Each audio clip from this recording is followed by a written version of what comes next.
Model of religion کے بعد اب ہم بات کریں گے formation of religion and cultural factors. جیسا کہ آپ کے علم میں ہے کہ مذہب بنیادی طور پر سماج کا ادارہ ہے۔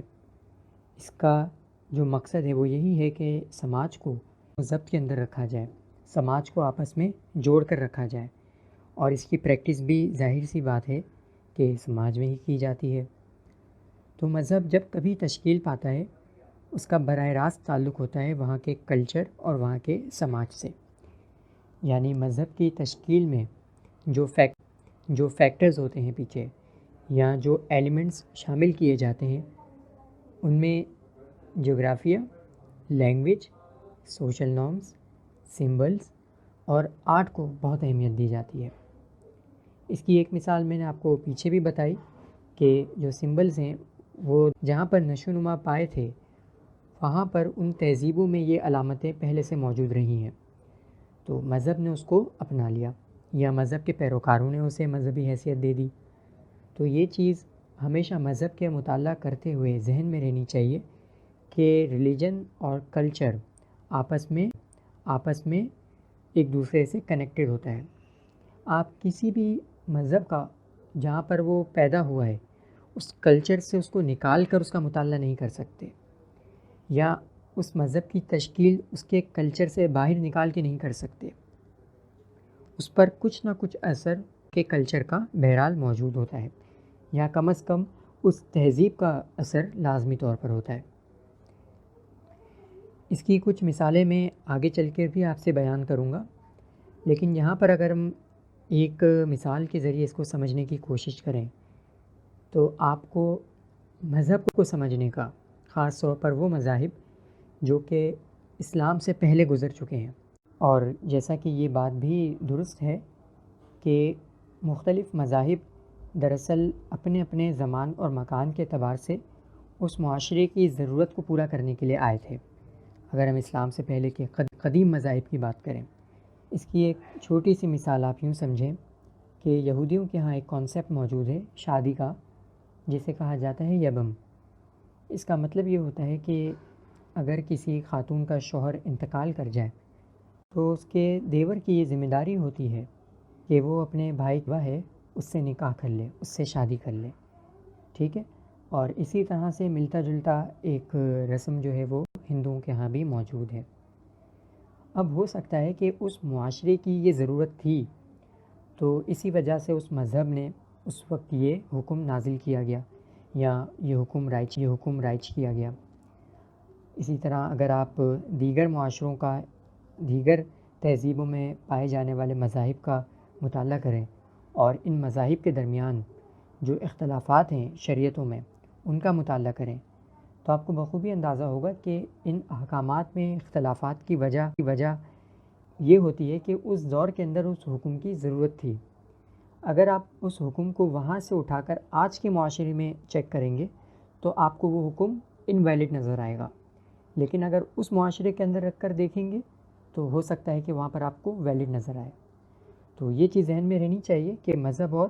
معاشرے کا بہت گہرا تعلق ہوتا ہے۔ ایک اور مثال جو مذہب اور معاشرے کے تعلق کو دوسرے پہلو سے بیان کر سکتی ہے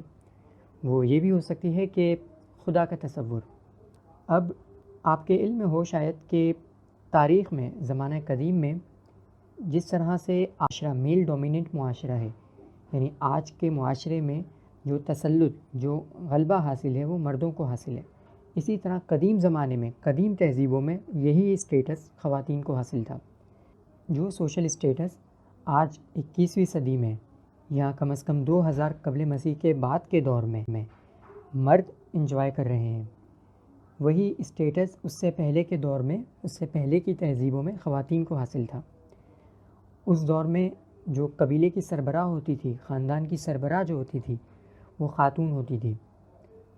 ٹھیک ہے۔ تو اب ذرا آپ یہ بات سوچیں کہ ہمیں خدا کو جب پکارنا ہوتا ہے تو انسان ہونے کے ناطے لا محالہ ہمیں کسی نہ کسی صیغے کا استعمال کرنا پڑتا ہے، یعنی ہم خدا کو یا تو مذکر کی صورت میں پکارتے ہیں یا پھر مؤنث کی صورت میں پکارتے ہیں۔ حالانکہ ہم یہ بات بخوبی جانتے ہیں اور مانتے ہیں کہ خدا کی کوئی جنس نہیں ہوتی، خدا جینڈر لیس ہے، لیکن اس کے باوجود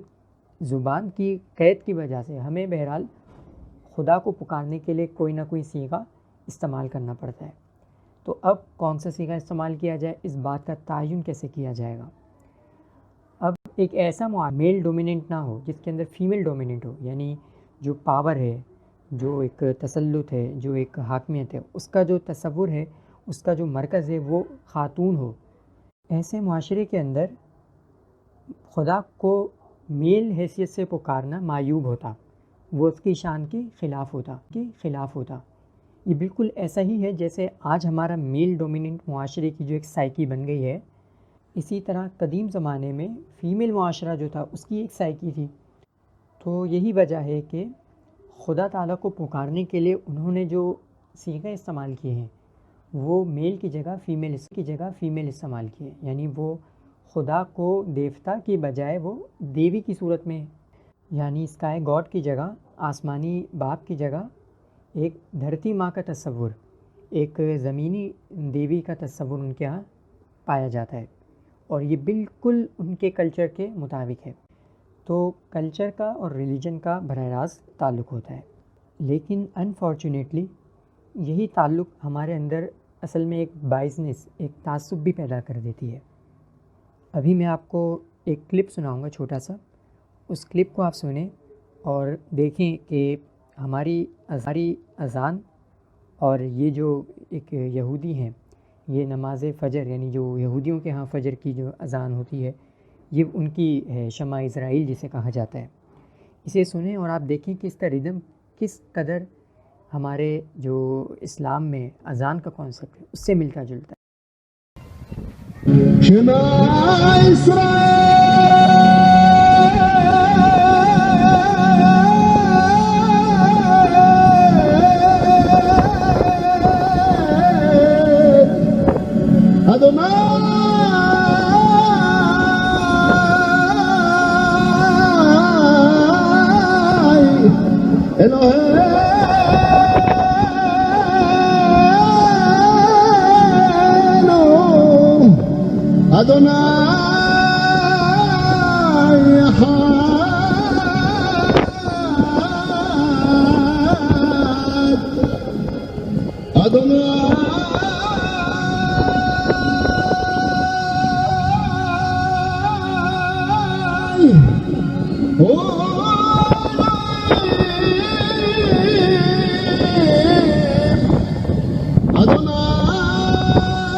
یقیناً آپ نے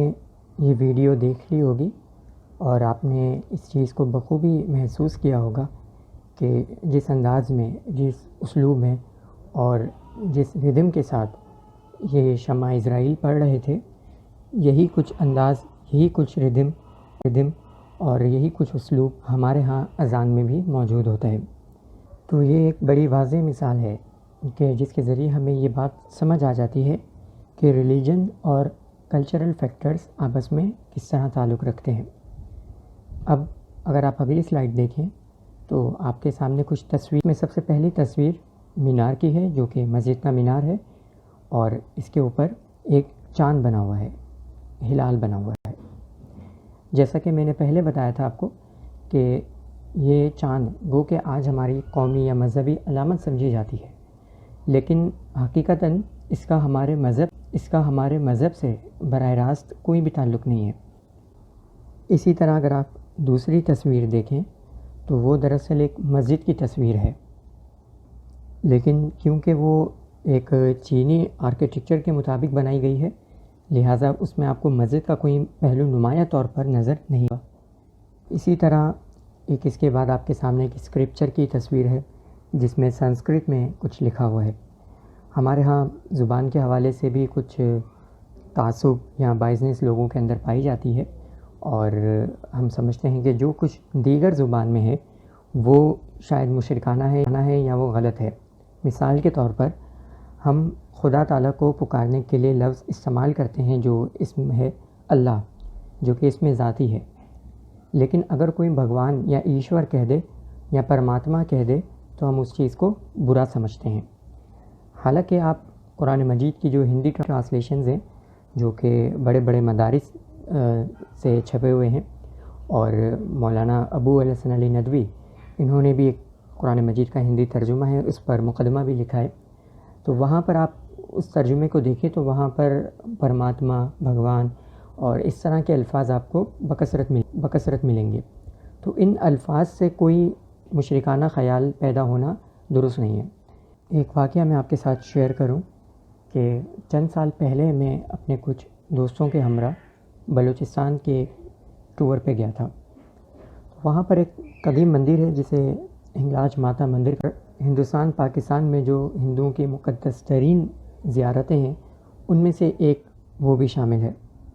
تو جب ہم وہاں پر گئے تو ایک شخص وہاں بیٹھے ہوئے تھے اور سنسکرت میں کچھ پڑھ رہے تھے،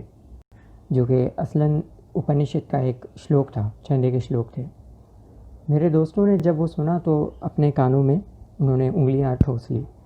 کیونکہ ان کو یہی گمان تھا کہ یہ جو کچھ پڑھا جا رہا ہے وہ کوئی مشرکانہ بات ہوگی، یعنی ہندوؤں کا کوئی بھجن ہوگا یا اس طرح کی کوئی چیز ہوگی۔ حالانکہ جو بھجن بھی گائے جاتے ہیں ان میں بہت سارے بھجن بڑے توحید پر مبنی بھی ہوتے ہیں لیکن نہیں ہوتے ہیں۔ تو جب وہ گا رہا تھا اور میں نے اس کے الفاظ سنے تو وہ الفاظ بڑے خوبصورت ترین الفاظ تھے۔ حقیقتاً وہ ایک دعا تھی اور اس کا ترجمہ یہ تھا کہ اے خدا، مجھے باطل سے حقیقت کی طرف، اندھیروں سے روشنی کی طرف اور زوال سے ابدیت کی طرف گامزن کر دے۔ تجھ پر سلامتی ہو اور سلامتی ہو۔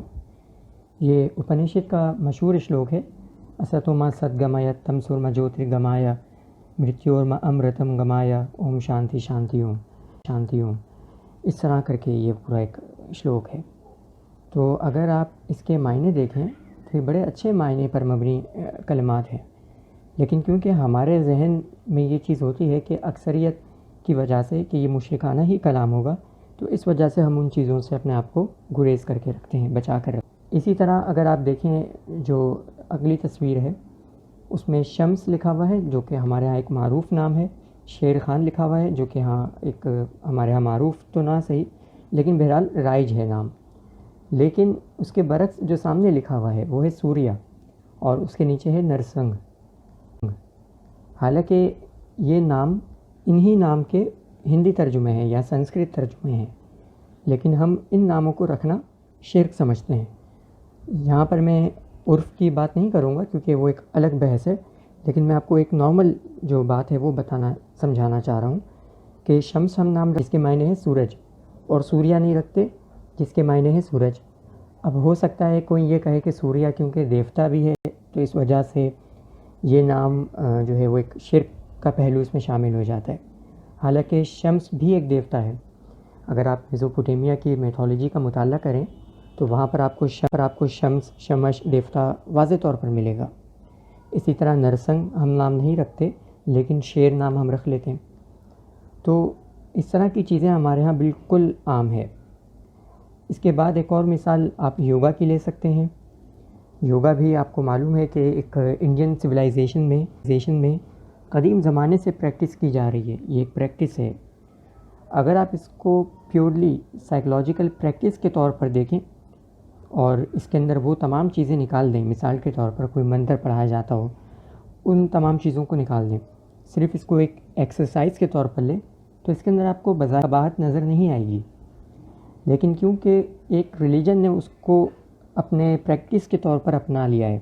اس وجہ سے اب ہم اس کے ساتھ تھوڑا سا باعث ہو جاتے ہیں. یا پھر اس کے الفاظ کیونکہ ہندی میں ہیں، یوگا اور اس طرح کے بہت سارے الفاظ ہندی میں ہونے کی وجہ یہی ہے کہ یہ جو چیزیں ہیں یہ ہم جو انڈین سویلائزیشن تھی یا انڈس ویلی کی خاص طور پر سویلائزیشن تھی، یہاں پر ترویج پائی تھی، اس وجہ سے ان کے نام بھی انڈین ورڈز کے ساتھ ہی ہیں. لیکن ہم اس کو الفاظ یا زبان کے بجائے مذہب سے جوڑ دیتے ہیں. حالانکہ آج ہم اولمپک کھیلتے ہیں اور آپ کے علم میں ہو شاید کہ اولمپک اصلاً جو ایک میلہ لگتا تھا وہ اولمپس گاڈ کی پرستش کے لیے لگایا جاتا تھا. اسی طرح کراٹے ہیں، فٹ بال ہے اور بھی بہت سارے گیمز ہیں جو آج ہم کھیلتے ہیں، لیکن ان کی جو حقیقت ہے وہ مشرکانہ مذہب سے تعلق رکھتی ہے. یہاں پھر اس کو بطور مذہبی عبادت کے اپنا لیا ہے بعد ازاں. تو اگر کوئی مذہب کسی پریکٹس کو اپنا لیتا ہے اس کو مذہبی پریکٹس کے طور پر، تو اس سے اس کی ممانعت نہیں ہو جاتی. ٹھیک ہے، یہ بالکل ایسا ہی ہے جیسے جین مت کے پیروکار سفید لباس پہنتے ہیں، ان کا یہ ایک مذہبی یا قومی، لیکن ہم اس چیز کو منع نہیں کر سکتے کہ کیونکہ جین مت کی علامت ہے تو ہم اس چیز کو نہ پہنیں. اوکے، اس کے بعد یہی سنگنگ باؤل ہے جو کہ ایک تھیراپی ہوتی ہے آواز کے ذریعے، لیکن کیونکہ اس پر کام کرنے والے زیادہ تر تبتن بدھسٹ ہے تو لہٰذا اس کو بھی اب بدھزم سے جوڑ دیا گیا ہے. اس کے بعد ریسپیکٹ شو کرنے کے لیے جو ہم ہیڈس آف کرتے ہیں ویسٹ میں خاص طور پر، تو یہ بھی ایک کلچر پر ڈیپینڈ کرتا ہے. ہمارے ہاں مجھے یاد پڑتا ہے کہ غالباً میٹرک میں ایک مضمون تھا اردو کی کتاب میں جس کا بنیادی جو تھیم تھا وہ یہ تھا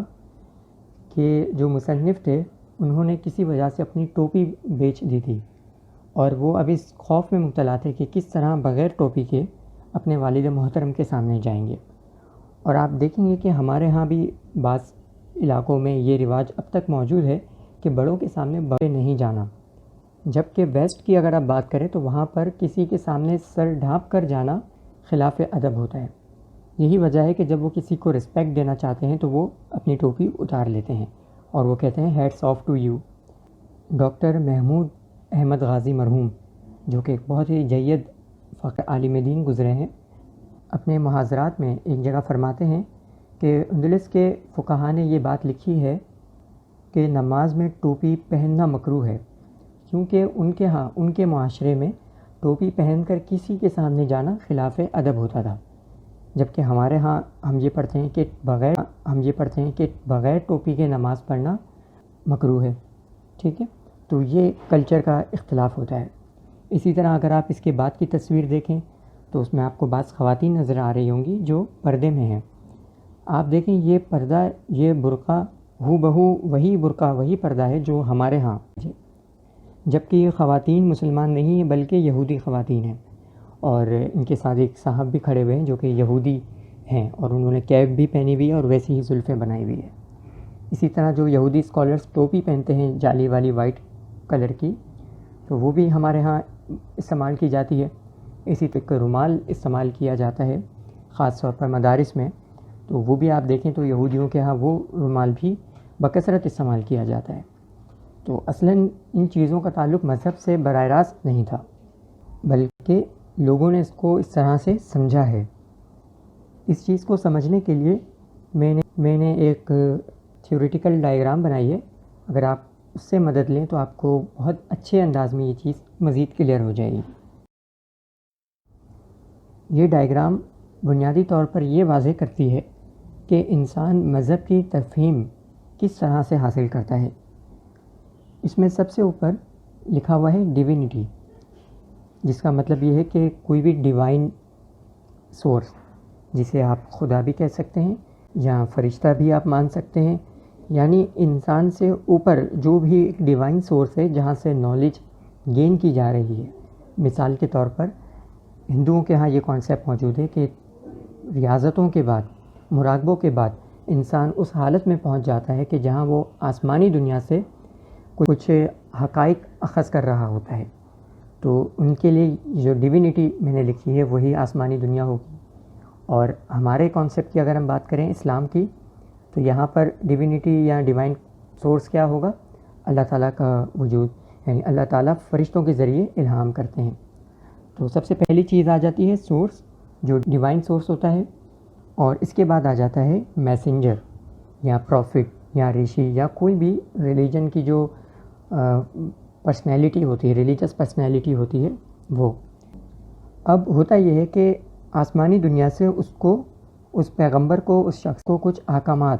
کچھ تعلیمات مل گئیں۔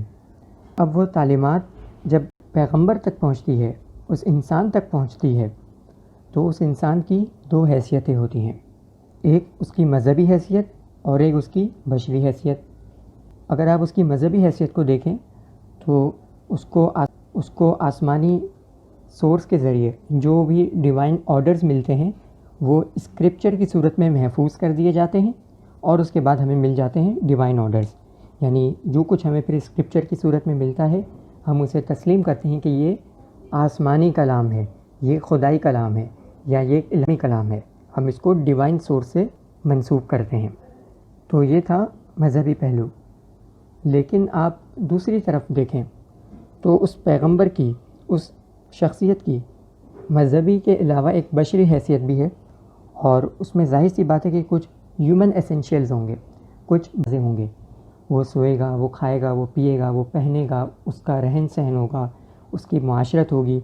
وہ جو کچھ کلام کرے گا، وہ جو کچھ بات کرے گا، اس کے پیچھے کچھ دنیاوی مقاصد بھی ہوں گے، یعنی ایسے مقاصد بھی ہوں گے جو اپنی نوعیت کے اعتبار سے مذہبی نہیں تھے، بلکہ وہ کوئی دنیاوی حیثیت سے تعلق رکھتے تھے۔ لیکن جب ایک انسان یا معاشرہ یا اس کے فالوورز جب اس میسنجر کو، اس پروفٹ کو، اس تھنکر کو، اس بدھا کو یا اس ریلیجیس پرسنالٹی کو، اس ریلیجیس فگر کو دیکھتے ہیں تو وہ اسے بھی ڈیوائن آرڈر کے طور پر تسلیم کرنے لگ جاتے ہیں۔ مثال کے طور پر مہابھارت میں ایک قصہ منقول ہے کہ ایک مرتبہ جو ہندوؤں کے اوتار مانے جاتے ہیں شری کرشن، وہ کہیں سے گزر رہے تھے، ایک طویل سفر تھا جو کئی ایام پر مشتمل تھا۔ تو ایک مقام آیا وہاں پر، اور اس دن وہ اٹھے تو انہوں نے روزہ رکھا، یعنی فاسٹنگ کی اپنے مذہب کے مطابق۔ تو ان کے دیکھا دیکھی دوسرے لوگ جو ان کے سفر میں شریک تھے انہوں نے بھی روزہ رکھ لیا، اور جب شری کرشن کو یہ بات معلوم ہوئی کہ ان کے ساتھ جو شریک سفر ہیں ان لوگوں نے بھی روزہ رکھ لیا ہے، تو شری کرشن نے ان سب کو بلایا اور کہا کہ جب میں اس مقام پر پہنچا تھا تو میرے دل میں ایک خواہش اٹھی تھی، اور اس خواہش کو پورا کرنے کے لیے ایک طرح سے جیسے ہم منت مانتے ہیں نا، اس طرح سے انہوں نے روزہ رکھا تاکہ ان کی یہ خواہش پوری ہو جائے، ان کی دعا پوری ہو جائے، یا خدا کے بارگاہ میں ان کی دعا قبول ہو جائے۔ اس وجہ سے انہوں نے روزہ رکھا تھا، نہ کہ یہ کوئی جگہ متبرک تھی تو پھر لوگوں نے اپنا روزہ توڑ لیا۔ تو یہی معاملہ عام طور پر تمام لوگوں کے ساتھ ہوتا ہے کہ جب کوئی مذہبی شخصیت کوئی عمل کر رہی ہوتی ہے تو وہ خود سے بھی یہ ازیوم کر لیتے ہیں کہ شاید اس کے پیچھے کوئی مذہبی کاز ہوگا۔ اگر آپ اس معاملے کو سیرت النبی صلی اللہ علیہ وسلم کی روشنی میں سمجھنے کی کوشش کریں تو آپ کو احادیث میں مختلف روایات، مختلف طرق کے ذریعے ایک واقعہ بڑا مشہور ملتا ہے۔ وہ یہ کہ پیارے نبی صلی اللہ علیہ وسلم ایک مرتبہ کسی باغ سے گزر رہے تھے، لوگ کھجوروں کو پیوند لگا رہے تھے، اور دریافت کرنے پر انہوں نے بتایا کہ اس طرح سے کھجوروں کی پیداوار بڑھ جاتی ہے۔ آپ صلی اللہ علیہ وسلم نے فرمایا کہ اگر تم یہ نہ کرو تو کیا ہوگا، کیا یہ بہتر نہیں ہے کہ تم اسے چھوڑ دو؟ تو کچھ لوگوں نے اس عمل کو چھوڑ دیا، اور پھر کھجوروں کی جو پیداوار تھی وہ کم ہو گئی۔ اور پھر جب آپ علیہ السلام کو اس کی اطلاع ملی تو آپ صلی اللہ علیہ وسلم نے جو جملہ ارشاد فرمایا وہ یہ تھا کہ میں بھی ایک بشر ہی ہوں، اگر میں تمہیں کوئی دین کا حکم دوں تو اسے لے لو، اخذ کر لو، لیکن اگر میں کوئی ججمنٹ دیتا ہوں جو دنیا کے بارے میں ہے تو اس میں یہ چیز ذہن میں رکھو کہ تم مجھ سے زیادہ دنیا کا علم رکھتے ہو، انتم اعلم بامر دنیاکم، کہ دنیا کا علم تم مجھ سے زیادہ بہتر جانتے ہو۔ تو اس حدیث سے بھی ہمیں یہ بات واضح طور پر ملتی ہے کہ ریلیجن جو ہے وہ ڈیوائن ہوتا ہے، اور نبی کا، کسی بھی مذہبی شخصیت کا، ریلیجیس فگر کا جو عمل ہوتا ہے جو وہ دنیاوی حیثیت سے کرتا ہے اس کا مذہب سے براہ راست کوئی تعلق نہیں ہوتا، لیکن اس کے جو فالوورز ہوتے ہیں وہ اسے مذہب سے جوڑ دیتے ہیں۔ اسی طرح ایک اور حدیث بڑی مشہور ہے جس میں پیارے نبی صلی اللہ علیہ وسلم نے ایک صحابی سے فرمایا کہ تم اگر کسی کنواری لڑکی سے نکاح کرتے تو زیادہ بہتر ہوتا، تم اس کے ساتھ کھیل لیتے۔ تو یہ جو حکم تھا یہ کوئی مذہبی حکم نہیں تھا، بلکہ آپ علیہ السلام نے ان صحابی کی شخصیت کو دیکھتے ہوئے ایک مشورہ رائے بیان کی تھی، ٹھیک ہے نا۔ تو اس حکم کو آپ ایبسلیوٹ نہیں لے سکتے کہ آپ علیہ السلام نے کنواری لڑکیوں سے شادی کا حکم فرمایا ہے اور بیوہ یا مطلقہ سے منع فرمایا ہے، ایسا نہیں ہے۔ وہ ایک خاص موٹیو کے تحت تھا، خاص پرسپیکٹیو میں تھا۔ تو ان مثالوں سے پرسیونگ ریلیجن کا جو کانسیپٹ ہے کہ انسان مذہب کو کس طرح سے پرسیو کرتا ہے، کس طرح اس کی تفہیم حاصل کرتا ہے، اور کس طرح ایک ریلیجیس فگر کے بعد مذہب کسی بھی معاشرے میں رائج ہوتا ہے اور اس کی فارمیشن میں کیا کیا فیکٹرز شامل ہوتے ہیں۔ اب ہم بات کرتے ہیں ریلیجن اور سیکٹس کی، یعنی مذہب کی کتنی ڈائمنشنز ہوتی ہیں، خاص طور پر اس حوالے سے کہ جب مذہب کوئی وقوع پذیر ہوتا ہے، ظہور پذیر ہوتا ہے، تو اس کے بعد اس کے اندر کس طرح شاخیں پیدا ہونا شروع ہوتی ہیں۔ اگر ہم سائیکالوجی کی روشنی میں انسان کی شخصیت کا تجزیہ کریں تو ہمیں معلوم ہوتا ہے کہ انسان عام طور پر اپنے مزاج کے اعتبار سے دو طرح کے ہوتے ہیں۔ ایک وہ لوگ جنہیں ہم لٹرلسٹ کہتے ہیں، یعنی ایسے لوگ جو الفاظوں کو ظاہری اعتبار سے بہت زیادہ اہمیت دیتے ہیں، اور دوسری جانب وہ لوگ ہوتے ہیں جو الفاظ کے بجائے اس کے پیچھے جو فلسفی ہوتی ہے، اس کا جو مقصد ہوتا ہے، اس کی جو روح ہوتی ہے، اس کو اہمیت دیتے ہیں۔ یہ ان کی شخصیت کا اختلاف ہے، نفسیات کا اختلاف ہے، جو آج نہیں بلکہ ہزاروں برس سے انسانی معاشرے میں رہا ہے، اور یہی وہ بنیادی وجہ ہے کہ جس سے مذہب کے اندر پہلی تقسیم شروع ہوتی ہے۔ ایک تقسیم وہ ہوتی ہے کہ ایسے لوگ جو ریلیجیس اسکرپچرز کے جو معنی ہیں اس کو ظاہری اعتبار سے لیتے ہیں، وہ اس کی تعویل نہیں کرنا چاہتے، وہ اس کی فلسفی یا اس کی روح